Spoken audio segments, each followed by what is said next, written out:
राधे राधे दोस्तों, आज हम पौष मास कथा अध्याय 13 को सुनेंगे। पौष मास महात्म्य का 13वां अध्याय ये सिद्ध करता है कि पौष मास में किया गया दीपदान, अन्नदान और ब्राह्मण सेवा मृत्यु के बाद भी आत्मा की रक्षा करती है। ये अध्याय विशेष रूप से बताता है कि अनजाने में किया गया पुण्य भी पौष मास में अमर हो जाता है। प्राचीन समय में एक प्रतापी राजा राज्य करता था। राजा न्यायप्रिय था, प्रजा की रक्षा करता था, परंतु व्रत उपवास में रुचि नहीं रखता था। दान पुण्य को गौण मानता था। यह सोचता था कि राजधर्म ही सबसे बड़ा धर्म है। समय बीतता जा रहा था और राजा की अचानक मृत्यु हो जाती है। मृत्यु के बाद राजा को यमदूत यमलोक ले गए।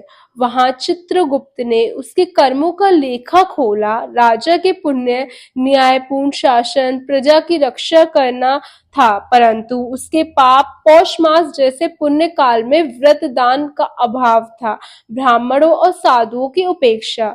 यमराज बोले, राजधर्म पुण्य है, लेकिन ईश्वर स्मरण और दान के बिना अधूरा है। यमराज ने राजा को नर्कलोक की ओर भेजने का आदेश दिया।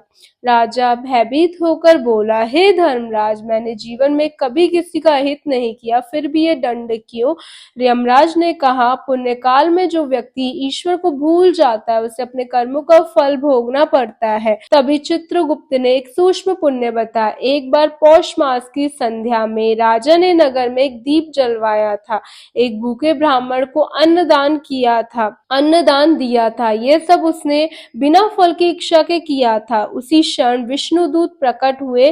वे बोले, यह आत्मा पौष मास के पुण्य से बंधी है, अंततः इसे नरक नहीं दिया जा सकता। यमराज ने तुरंत राजा को मुक्त कर दिया। विष्णुदूत राजा को बैकुंठ लोक ले गए। भगवान विष्णु ने दर्शन देकर कहा, हे राजन, पौष मास में किया गया दीपदान अज्ञान के अंधकार को नष्ट करता है। अन्नदान से कभी अभाव नहीं रहता।